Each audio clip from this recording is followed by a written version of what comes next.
Good afternoon, everyone. While people are still arriving, let's kick off.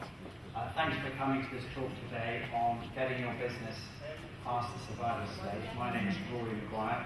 If we can just begin by finding out who we've got in the audience. I've spoken to about 4 of you to find out about your businesses, but if I just try and put you into one of these categories, I'm expecting we might have a couple of startups. Most of you will be in established businesses, and a lot of you will work for other people. So if you could all put your hand up once, that would help me understand who the audience is. So anyone at a pre-start stage? Gosh, lots. Anyone just thinking about it? No? So lots of pre-starts. Launched in the last 12 months? Wow. Years 2, 3, 4, 5. Any advisors? And anyone just working for somebody else? Gosh, from here it looks like you'll put your hands up about 3 times. I am not a professional speaker, hence my great need for notes. And I am just someone running a small business that none of you would have ever heard of. So, first question, why did Sage invite me to speak here today and tomorrow, and why should you spend 40 minutes of your time listening to me? If I just quickly run you through my background. By the way, if I click this and it doesn't go, please shout at me. Law degree, went into venture capital with a company called 3i, and had a very interesting portfolio. We graded companies 1 to 5. We were investing in very small, fast growth, high risk companies. And I was given a portfolio of 66 companies. And the best ones were grade 5, and the others were what we called sick, terminal, and receivership and administration. So my job was to sort of get our money back, and you can imagine how popular I was. But I did learn a lot about business and failure. And the poor old number 5s, the name we gave them was, they were the LDs, the living dead.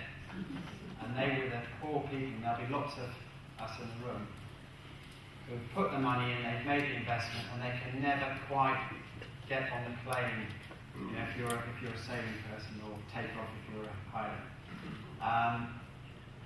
And my own company's been like that several times, and we've had to fight to get it out of that and back into growth. Having been in 3i, I was in the stock market in Tokyo, and you only live once. It was great fun, but I didn't want to do that for a career. So I started up a recruitment company there called Riza at a time when you couldn't fail to make money in recruitment. Japan was going from lifetime employment to temporary staff, and it was just like, well, it was very easy. But after a year or 2, I came back to England and married an English girl, who I'm still married to, who is my long-suffering wife. And to my father-in-law's horror, I started another small business, publishing of all things, where no one makes any money. And the one area of publishing that's guaranteed not to make any money at all is small business. And that's the precise thing that I absolutely love doing, and I've been doing for 19 years. And if we have time, I can tell you the rocky journey we've been through for 19 years. But the point is, it has been a roller coaster, and again, I've learnt a lot, and I'll try and pass on a few things today.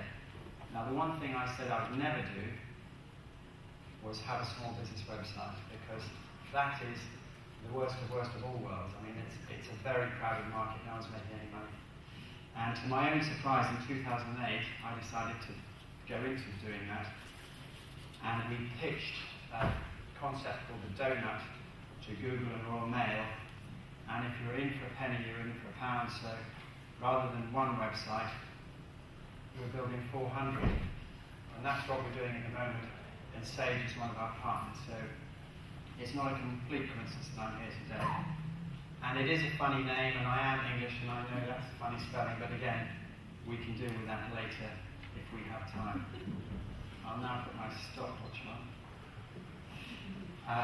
The point is, whether you're starting a business or running a business, it's all about coming up against obstacles week in and week out, and reversing out of it and finding another way through.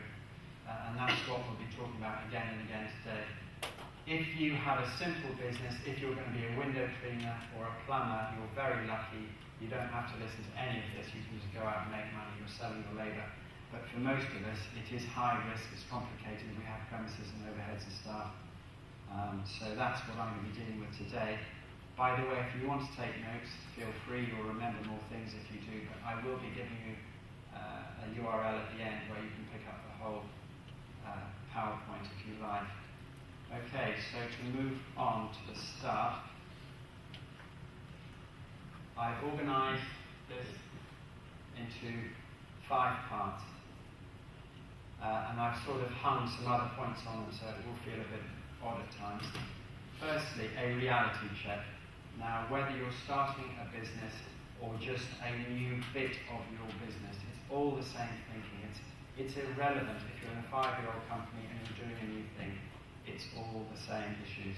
So a reality check, viability, preparation, you, and lastly, a bunch of tips that didn't fit in anywhere. So, starting with the reality check. First thing, ask yourself, why will anyone buy from you?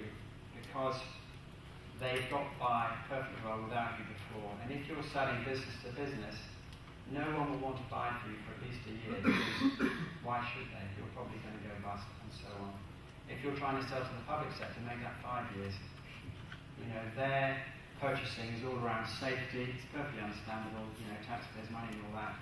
They get into trouble if they do something that goes wrong. So lots of catch-22s in there. So the ideal scenario is you start with some pet customers. Now, if you're doing a startup, the obvious way you see people do that is say, I'm running an exhibitions company, I do a brilliant job, and Sage is my client, and I say, tell you what, Sage, I can do this for you myself, probably more cheaply. You step sideways, and on day one, you have your customer base. Now, without going into the ethics of it, that's how a lot of people do it, and a lot of them succeed, and a lot of guys that start with a blank piece of paper have a much harder time. If you're developing new products like I've been doing, we always do it with our clients. We never do it in isolation. So we will involve our suppliers and my friends and our clients and say, this is what we're thinking, will you come and help us, and get them to fill them full of drink and ask them to criticise what we're doing, etc.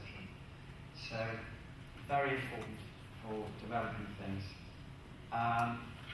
Thirdly, and there are a lot of pre-starts here,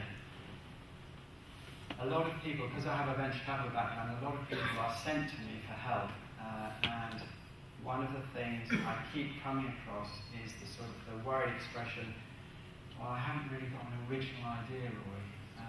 Absolutely nonsense. If you open the Yellow Pages, that's what a business looks like. A bed and breakfast is a business. A website for bed and breakfast is a business. That's what businesses are. The more wacky and crazy your idea is, the more chance it will fail. Next, be realistic. I always think business is like sport. You've got to start at the beginning. When I started this publishing company 19 years ago, I didn't know anything about publishing. So I chose what I call a little puddle to live in for the first few years. I was selling into a very big budget, 1.3 billion of government spending on training enterprise councils, but I was selling right at the bottom of it to some junior managers, not particularly competing against the big boys who were going for the big money at the top. So in that sheltered environment, I didn't make any money, but I survived for 5 years. I got some traction, and then we could move up the food chain, and now we're up with competing with the professionals. So, lastly, spoiled my punchline there. I have a friend called Steve Richards.